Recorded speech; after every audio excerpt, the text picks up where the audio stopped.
Bote Baimboka, Baibolandaka, RDC Source Info avec Joe Pepe Mfunzikiama devant la caméra. Donc Joe Pepe Mfunzikiama boyebi ke Mutunabino après Sarabino basango au temps réel. Donc biso tozo musala kaka kokota kana ba parti politique. Donc pour na kozula ba information na source. Donc biso za ka kolokota te. Il y a les réseaux sociaux te ba boki to biso to ya ka pena na source. Donc tikangana dédié dans une émission où on a bazo landanga na Toronto. Famille Chama, papa Félix Chama, maman Gégé Chama, Glody Bozalazala, donc il peut namoni depuis Lubumbashi, maman Nangaï, Kanti Kanchama, Kolela, Catherine, donc ASFD toujours le colo, donc Bozalazala, Bokota Kota, donc papa donc Kayembe, Bokota Kota, mon amboka penda Fanfan, Longa Fouamba, donc merci d'ici Kozali, tu es qui vous a connecté par l'interview solo, Tozali, Ngaï Mokote. Nazali na mwana mboka aimé kila oboyebi bote kolanda ye vraiment lelo toye na ye o to luka ye lisusu to beta lisolo na ye boyebi ke ya tikala kasima te soki actualité zo sala moi yeke ayaka pona ko éclairer bino oyo kozala mpe na ba équation na mutu donc mwana mboka aimé mbote mingi ndeko pepe vraiment malgré ba pekisi boyebi corona to mesani vraiment biso bomoko boye. Vraiment, mon amboka bonne non santé en zoto bongo to kota posé caméra to beta taper le solo ya coalition cash to beta taper directeur AIA Sika ya chef de l'état de l'état cabinet naé et to beta taper ma solo à Covid hein ndenge mon amboka Jérôme chef de l'état oteko yambaye to beta taper ma solo kaka awa affaire kin bopeto est-ce que kin bopeto ezali réel to ezali ndoto est-ce que ce qui ezali ndoto qui chasse ces saletés, est-ce qu'ils ont contribué peut-être à la Covid pour les malades ici là donc pour bête pas faire tango mwamba bolanda qui ndenge nini beskis à salle qui beloge mais moi si à retirer naé plantité moi namboka d'abord boni sango ya nzoto ndenge to loba ki poto yeba na kapo mikolo comme il faut ko yebela po koza la peine yango mais to yebi na noté vraiment ndeko pepe merci mingi na ndenge oye koluka ngai pour la santé c'est que vraiment moi santé ça de faire quoi donc matondo wana toujours c'est pas nzambe pour espace contexte toi nango donc ezara ya keba mais na minute toza na moi komi batela nzamba zo sala ngolo ezali mona mboka avant to kota ba dossier bo nyoso toza nango covid to bandano na posé caméra tango landaki yango ezaki télévisé et lecture nini yo sali na posé caméra vraiment ndeko pepe na ko zongela ndenge na lobaki eza procès moko ezosala esengo mingi te ezosala mwa pasi bino mo boyebi étant donné que ndeko caméra aza allié oyo yaki détail na kati ya coalition cash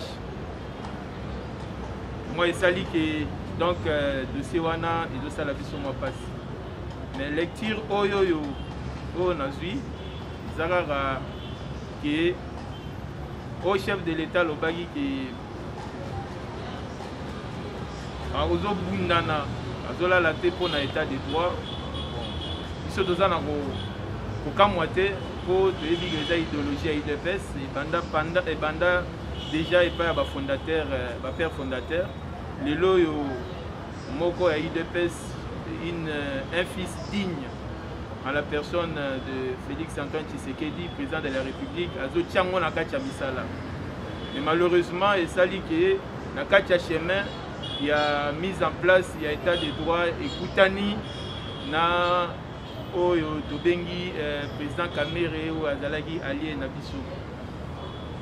Batu nyonso tu basengaki ezala télévisé droit ya mutu nyonso tu d'abord ba audience ya République babakisaki ezala télévisé sur nini besoin ya peuple ekokisamaki pour la démocratie eza d'abord il faut koyoka peuple et biso nyonso tolandi yango na stade oyo vraiment commentaire mingi eza te ezalaka tokosenga na président Kamere a gardé sang froid na ye azwa mpe moi conseil donc ayebaki aza devant justice justice n'a rien de politique et arrogance peut ça la rabienté. Je crois qu'il doit prendre tout son temps, beaucoup plus, na conseil nae, pour plus attaquer, défendre, grief aux amis na charge nae, et ça la mieux, qui a conservé beaucoup plus d'énergie. Il y a défense, il y a grief, et ça la plus mieux. Mon amboka aimé bakila, aux ali bongo cadre ya IDPS qui bat ça. Donc, qui va Maliba, tant que vous avez arrogance, c'est ça la cabineté et au salaire allusion na ni tourne ba propos ni faut ba tout souper ba cause à mon mémoire à mon poussé ba beaucoup bossa na aussi les 11 mai. Je crois que Moutounian soit landaki, tu ne peux pas entrer en na direct comme ping-pong entre yo na ba juge. Je crois qu'il doit être beaucoup plus concentré na quoi attaquer la grief OESA mis à sa charge. Et moi, humble, vous allez bien, vous allez plus concentré dans la réponse. Je crois que les chances sont encore intactes. Les chances sont encore intactes. Humble dans la réponse. Au justice, c'est qui peut vous libre pour ça, Bayomoko, à Tabavoka Bazar. Les gars qui a 100 000, maintenant ils sont basés humble. Il fallait vendre qui vient le battre, toi, Salanine. Non. Je crois que Wana, Namoni Benza, ne peut pas télémi. Mais ce qui est vrai, Moutou à lundi, je n'ai pas de leçons à donner. Mais ce qui est vrai, je pense que les chances restent intactes pour le président Caméré. Il doit plus se concentrer dans la client faisant retenir en charge que dans les justice, naza juriste de, mais UDPS c'est écolo et apprendre depuis pour moi en politique, c'est pas pour rien que nous avons un conseil politique et UDPS qui va ça. Je crois que dans la justice, ça ne sert à rien d'être trop politique, ça ne sert à rien d'être arrogant, ça ne sert à rien de faire les dilatoires. Je crois que là, j'ai vu une équipe costaud quand même, il y a Bavouka. Je crois qu'ils sont mieux placés en tant que des techniciens pour mieux l'accompagner. Donc ces chances restent encore intactes. Voilà ce que je peux dire à ce stade. Mais il y a des procès politiques politisés par l'UDPS. Politisés par l'UDPS, Bolinga qui mon amboka ba écarté na présidence, bino bozolinga tazana chef de l'État pour oyebi qui est aza candidat na 2023 et yango zo sala bino passé et prévané peut to komona lokola ba bazo ba procès politique ba koza na réseau pour ce to bito tout à la to moni lobby déjà zala qui flash to moni boye directeur cabinet en intérim mon amboka Béran donc quelque part au monité qui quand même pour réverser point niveau c'est là qui était procès aussi là pour na bon nommer directeur cabinet mususu pour nommer mususu ou soit ceux qui peuvent procès s'il va quitter à zongil musala na on te que zo confirmer que pas baimboka ou bazolanda kabiso ba bazolo baka na réseaux sociaux pe na banzela nyo soto zo tambola to ba kino to zo kona ba bis na banit kino position des politiques des procès à solo te zaka façon pour écarter de Vital Kamerhe en 2023. Oui, bien, c'est vrai que les opinions, les autres qui ont sens tout. Parfois, ils ont faute d'autant plus que depuis 32 ans, il y a Mobutu, et puis depuis 18 ans, il y a Régna Kabila, les gens, ils mécènes dans montage. Mécènes dans montage, procès monté, mais ils n'arrivent pas à réaliser que tu commis dans l'époque Moussoussou. Tu commis vraiment en époque Moussoussou. Il y a des journalistes, je crois que le procès n'est les kaki. Maintenant, quand il y a la télévision, je crois que tout le monde a suivi. Et je ne pense pas que si une politique intervenir. Puisque, au-delà, le ministère public a présenté Bagrief. Président la juge. Il y a, au-delà des avocats, conseil à président Kamerhe, il y a plusieurs techniciens et à loi. Évolution, journée, il y a instruction, il y a ouverture, il y a instruction à dossier. Ce n'est que les débits. Et je ne vois pas à ce stade déjà conclusion de la décision politique. Je ne vois pas ça. Oui, puisqu'on dit l'IDPS, c'est l'état d'esprit. Mokonzi Mboka aza mutoyo a respectaka ba partenaire nae. Ba onyo su ba travail nae. Il a toujours beaucoup de respect. Je ne vois pas comment il peut montrer mauvaise foi Et non, c'est quelqu'un qui est resté il est resté dans les valeurs.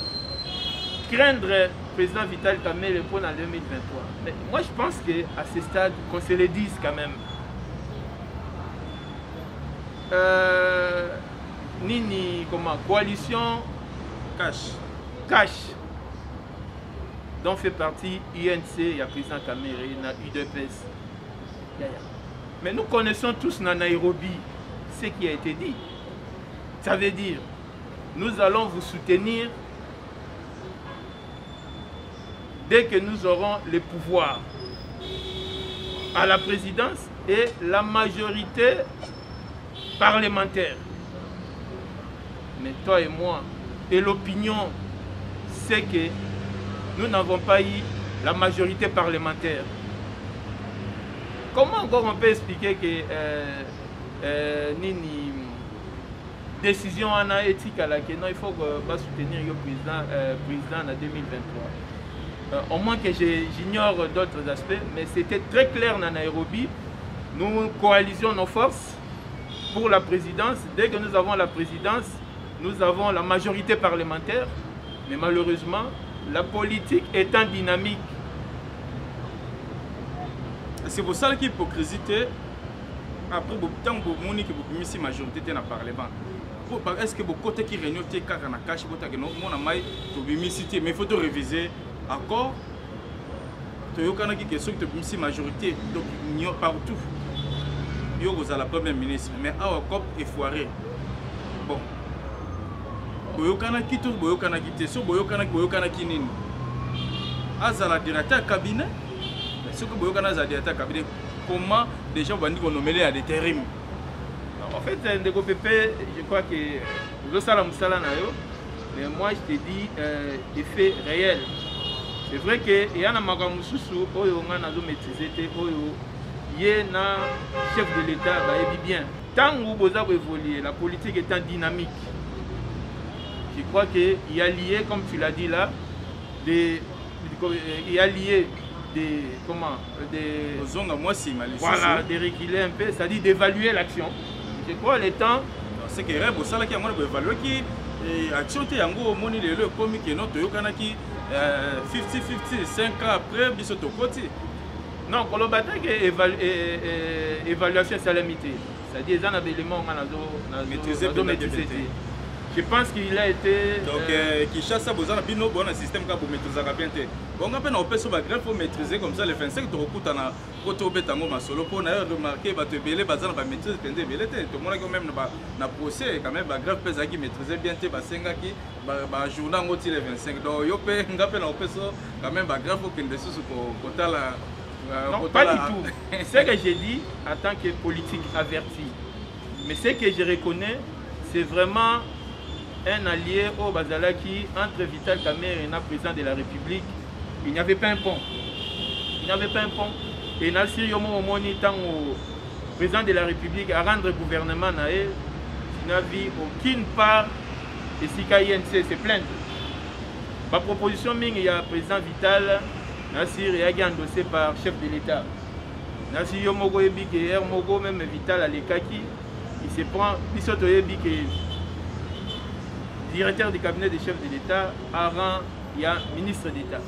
Mais du moins cette fois-ci, au moins, on a compris que le directeur du cabinet aura des vice-premiers ministres. Donc, entre lui et les chefs de l'État, il n'y a pas de pont. Donc, c'est pour dire que tout s'est traité dans la transparence. C'était vraiment un collaborateur proche où rien ne se faisait passer. Il y avait même des confidences entre deux.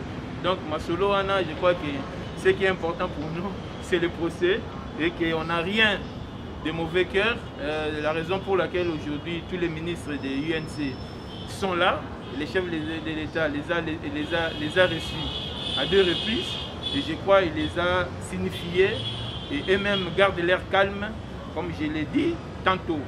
Les chances restent encore intactes.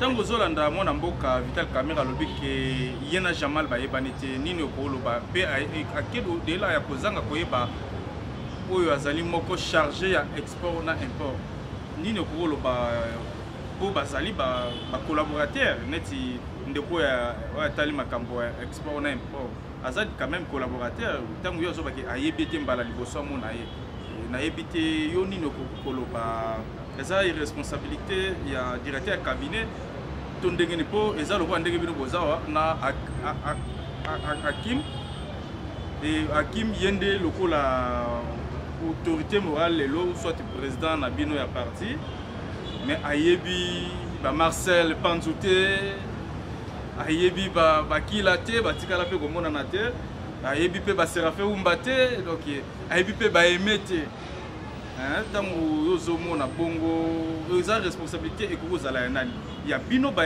koza sima na ebolinga ko se présenter pa na yete to yende azalaka orgueil ya boya ko mona bino to ezali mal organisation. Pépé, je crois que tu as un combo en attendant autant à Rabisso, Boujarabisso, Hakim, ça veut dire Augustin qui passe à Maliba. C'est quelqu'un, oh, par moment, dit chance en mon aïe. C'est vraiment une autre image de la politique actuelle. Hein? Vraiment, qu'on mette une parenthèse. Ce qui est vrai, on rentre dans les dossiers. C'est un droit. C'est un droit de dire ce qu'on pense, c'est un droit de nier, puisque moi personnellement, j'ai fait confiance à ce que le président Kamera dit. Hein. Donc, si c'est un bon style pour lui, pour arriver réellement à la raison ou à éclairer sur les griefs qui sont mis à sa charge, tant mieux. Mais si ce n'est pas un bon style, c'est pourquoi nous disons il a un ce n'est pas un bon style, selon vous. Non, c'est ça que j'ai dit. Hein. Ça, nous sommes dans des hypothèses. Hein. Si c'est un bon style selon lui, pour qu'il arrive réellement à convaincre l'opinion et aussi avoir gain de cause sur les griefs qui lui est reproché, je dis tant mieux. Puisqu'il a, il a tout un conseil, il a... donc vraiment, il a un avocat, un vrai technicien au bazar. Et là, on a eu le bandeliana qui est justice et la politique. La justice, ils ont un élément au bazar senga oh yo peut ça la magage pour apporter. La justice c'est ce que dans ça la politique, la justice c'est ce que dans ça la dilatoire. Pour à ça on a fin de compte peut-être au gros ça bah énergie belé pendant que tu as un vrai problème et affaire et puis aux organes de cause. Donc je n'ai pas de leçons à donner. Il est entouré d'avocats au Bazadine dans Monaki. Je pense que les chances sont encore intactes et ils peuvent arriver. Pourquoi pas dans la deuxième séance, troisième séance et embarquer et prouver la justice qu'il est innocent de tous les griefs mis à sa charge. Et tout le monde qui est le directeur cabinet AI Asika à Koti et Batouba Gomituna. Est-ce que ceux qui vont quitter Vital Kamere à cause de la place n'est doté? Je crois que pas na bino binonde boza ba bayi politique to ya kapo na mituno batu na biso biso to ya komona bino poto éclairer bango. Tout le monde porte-parole à chef de l'État, il a donné un communiqué pour dire que les directeurs des cabinets adjoints en charge des politiques, de l'administration politique, administration, voilà, a daté d'hier et commencé à faire l'intérim des chefs de l'État. A daté d'hier, c'est-à-dire 12 mai. Le 12 mai 2020. Mais administrativement, c'est logique. C'est logique. Il n'est qu'intérimaire. Voilà, donc, c'est vrai que ton message a déjà tout le monde dit mais il ne faut pas comprendre que tu as habitude à Sika. L'habitude à Sika, il faut me rendre compte que réellement, mot qui changé et que ça ne sert à rien. L'autre aussi, l'objet Robima. Et tant que UDPS, ils ont la valeur, ils ont la démocratie, ils ont la loi de la majorité. Oh, ils ont toute opinion, majorité, ils ont vrai, Ndenzela solo ya Rolandana. Donc, intérêt à Okosa, et vous allez répéter pour la UDPS au moins. Mon amboka avenir, il y a coalition cash. Aux hommes, on a déjà pour guerre côté entre bino cadre surtout militants entre militants INC militants ya UDPS dans l'ensemble vraiment tu remarquer vraiment bon propos moko boye donc kofinga président na bango national INC bango pe mo bazongi ici et avenir nini yo zomona pour na coalition na bino cash pour tolanda ba pe na IDPS batu batanga bazate tolanda na landa ki propos ya ndeko moko vraiment na kotanga pe komba wate d'abord avenir nini ozopesa na coalition cash tito comme 2023 donc tito comme 2023 ndongo lobby vraiment les chances sont intactes hein? Donc coalition cash ezali et puis ça va demeurer quoi. Nazi heureusement ouais bisangati 2023 donc coalition ana ezanango makasi. Mais seulement nous déplorons aussi moi entre les militants, hein, les combattants. Hein. Bon, ce sont des choses ils ont raté moi dans une famille et surtout quand il y a un problème, il y a des réactions qu'on peut trouver normales. Mais au fur et à mesure, je crois que chacun quand la situation sera tirée au clair, je crois que chacun va revenir à la raison. Mais du moins, les chances sont intactes pour cette coalition d'ici 2023. Et encore, chance et sourire, chance et sourire, ça qui tient à Bandekonabino Fayoulou, Bandekonabino Bamatungulu, Bandekonabino Jean-Pierre Bemba, Bandekonabino Bamuzitu. Et IDPS et Kosukawabi. Non, je crois que. Ndeko Pepe journaliste on a nazo bengo ke lobby to tala na yo za journaliste ou azo ça même pas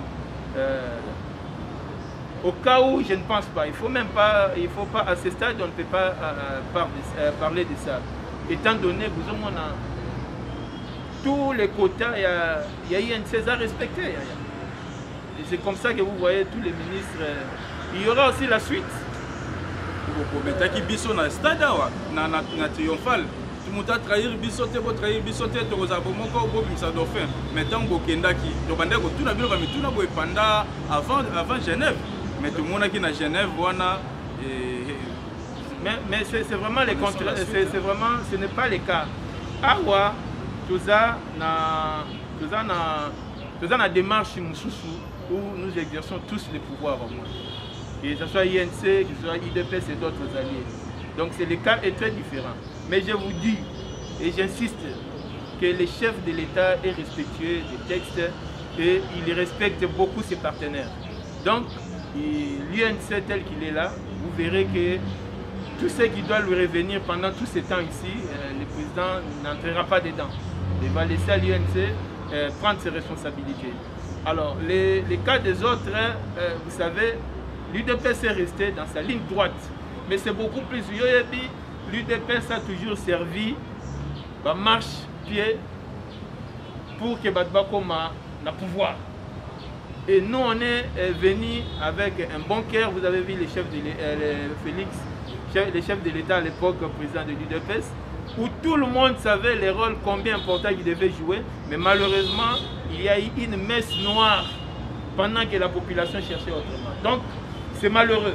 Donc les gens sont restés longtemps dans les coups bas, les gens sont restés longtemps dans les montages, malheureusement, mais nous amenons maintenant la lumière. Ça veut dire mettre les pays dans l'orbite. Il y a développement dans l'orbite, il y a démocratie dans l'orbite, il y a transparence. Ce n'est pas pour rien que les chefs de l'État à Zola Laté, où il met même toute une agence pour la lutte contre la corruption. Ça veut dire qu'il veut laisser une image pour ce pays, la dignité pour les Congolais que nous sommes.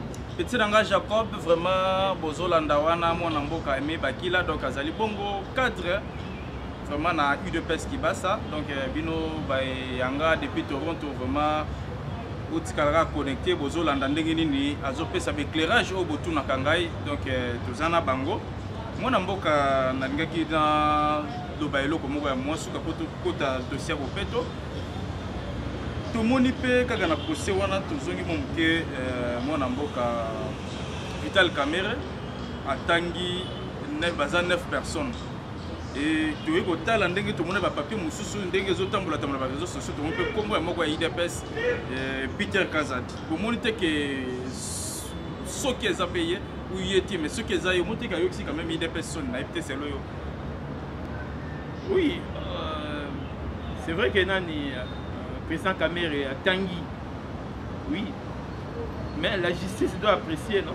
Il y a un an, on a un cas est allié. C'est ce que ça veut dire. Les réseaux sociaux, ça a raconté beaucoup d'histoires.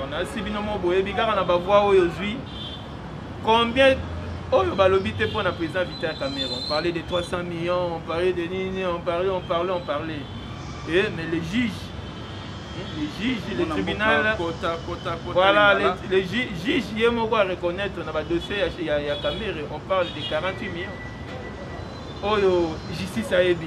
Na 2 millions moko balobaki yana. Donc les radios trottoirs parfois il ne faut pas se fier à ça. Il faut attendre le moment opportun et puis nous allons donner des réponses qu'il faudra dans la question au Isengeli. Mais dire que les réseaux sociaux à ce stade, vraiment je crois nous tenions à comprendre à un moment donné que les réseaux sociaux c'est là où on invente tout, c'est là où on monte les tout au moins. Mais je crois à un moment donné, les Congolais vont faire un effort pour critiquer l'information. On ne peut que critiquer des informations en ayant la source sûre. Je crois petit à petit, la démocratie c'est une école d'apprentissage. Bisogno sutoko mawana ende na wanande mboka na biso ekotomba mapo to banda ko sala ba vrai débat o ezali sur ba makambo ya solo o ezali na ba fondement ezali na ba source réelle. Mon amboka Kin Bopeto bilani nozo sala pona Kin Bopeto. Oui, ndeko Pepe Kin Bopeto ezo sala biso mwa pasi. Pour Kin Bopeto ezali quand même un grand chantier. Oui, que le gouverneur a dans la charge na makambo ya Covid-19. Oui, mais moins de ce qui en a été. Hier moi a lancé. Moi je vous apprends puisque je connais quand même la suite. Kin Bopeto les a décliné à un plan quinquennal. Il y a eu beaucoup de promesses, mais curieusement, tout le monde a fêté. Il y a même dans certaines communes où le bourgmestre continue à avoir des anciennes mentalités. Voilà. Surtout dossier tali qui ça ya biso. Voilà. Donc et là mingi ba gouverneur ba bourgmestre monsieur ya lelo bazaka toujours na mentalité ya kala. Oyo soka zwi mbongo pona ko sala assainissement aboyaka boye jour moko bengi ba média batondi pam ce qui peut kirage on appelle mécanique eka mbala mo ça média belé pour histoire écrit.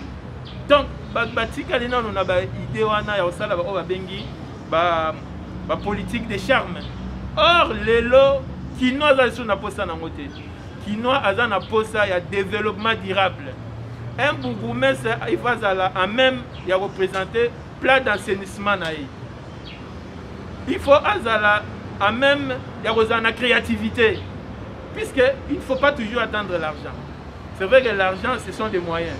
Mais avant qu'on ait ces moyens-là, il faut avoir un plan d'action réellement pour concourir dans le développement. Malheureusement, ce n'est pas ça le cas. Je crois que le gouverneur, il a toute une charge, puisque les Kinois n'ont pas de auparavant, Kin Bopeto, Alexei Bisso, tant Kin Bopeto auparavant tant gouverneur à Goti tout le monde a une image de Kin Bopeto maman to ba na balabala ko kuka ba mesa na bango ko tumba nde to éviter ce nde yango mutezaki contenu ya Kin Bopeto. Le gouverneur s'est rebiffé un peu à sali recul va mettre en gomi plan quinquennal. Or l'assainissement c'est vraiment tout un tout. Pour réussir à l'assainissement c'est tout un cycle. Donc, on va se quitter. Quand on ne voit pas un mécanisme rassurant, je vous dis, le gouverneur répondra de ses actes. Vraiment, mon amboka to l'outil kolanda yo ndenge condamné par rapport à l'insalubrité dans la commune, à l'insalubrité dans la ville province de Kinshasa. Est-ce que l'insalubrité ou na coronavirus, c'est ça qui impact c'est là yo? Non, mais il a un impact makasi puisque tant bazolo ba mesure barrière. À la base, il y a des conditions hygiéniques. Mais quand l'environnement ne suit pas, mais vous voulez qu'on arrive où l'environnement doit être bien assaini pour réellement accompagner les Kinois na lutte ya malade. Mais si l'environnement ne suit pas, nous sommes où? Et toza banani. Mais quand tu as bon le roi toza déjà protégé, pour ta solo et filtrer solo to ba poussière ndenge Kinshasa c'est pas poussière quand même corona peut quand même même solution pour éviter qu'il ne bopeto hein pour ta qui déjà nango salité ba fulu ta solo ezali ce pour se protéger no tcheka ka chine na yo boye ozwa na ndimito ozwa quand même malaria na typhoïde pour déjà dans solo fulu koya comme ça que visible là ini il va dire que na ka chine tant poussière koya donc il m'a peu to consoler te moi te que quand même corona quand même bien ça quand même bien et bien la biso ko qui ne peut to mystique ndeko Pepe vraiment yoza journaliste non et biso que seul masque ne suffit pas mais est-ce que aux années 5 ans on va na kati ba fulu on va na ba environnement oyo esengélité je crois que les Congolais to komi na ngonga oyo Congolais a mérité oyo zoyela et oyo zozongela ye ça veut dire aza mutu oyo aza na bwanya aza na mutu aza na droit ya revivre environnement sain aza mutu aza na droit ya revivre santé bien aza mutu aza na droit ya revivre nini éducation na ezala bien lelo omonia bayambi monsieur Jérôme qui jadis négligé par le gouvernement congolais. Mais tu as la valeur à défendre dans Libanda. Mais tu penses que les Congolais ne peuvent que mériter salité, tout ce qui est mauvais, et c'est ça les Congolais? Je crois que non et non, puisque nous avons des valeurs. Je crois qu'il suffit simple volonté comme le fait actuellement le président de la République. Dans 5-10 ans, je crois qu'elles à l'environnement vont changer, elles à la même bon moteur congolais vont changer. Vraiment, en tant que journaliste, il ne faut pas au CP là, tant que nous avons salité entourée, tant que nous avons un logement, aux dignité. Ça, ce n'est pas les Congolais. Hein. Tous les mots, les mauvais mots, et à la gare, il y a Congolais. Non, non, non, non. Il faut changer l'image à Congo. Il y a Congolais. Donc, un autre Congo, c'est possible puisque nous avons mérité bien. Maé les a ébélés, Nakatia Congolais. Mon amboka, tu comme la souka, est-ce qu'il y a des personnes intellectuelles qui peuvent passer? Pour Bicolo, comme si je dis que non, je suis intellectuel. Oyebi, si j'ai wana, eza, si j'ai moko, oyo, le kogi koko tango troté. Mais ce qui est vrai, je vais te dire, intellectuel, bah mon agena ba atinae. On ne peut pas commencer à faire la publicité que dans un intellectuel. UDPS, ils ont une histoire. C'est aujourd'hui la 13 parlementaires. Il y a 13 parlementaires là. Aujourd'hui, commissaire politique Frédéric Ibassamaliba. Déjà, après l'époque, il y a apartheid avec l'ANC Mandela. Je crois que ça devait suivre tout de suite l'avènement à l'UDPS. C'est vrai qu'il fallait prendre un peu de temps. Donc, quand l'UDPS incarne des valeurs, je crois qu'il savait tout dire. Nous ne sommes pas là pour faire des publicités, mais sinon, un intellectuel, c'est plutôt par des actes et par son comportement, par son attitude et surtout par sa capacité de vouloir changer les choses. J'ai dit. Moi, j'ai numéro pour la suggestion, numéro WhatsApp.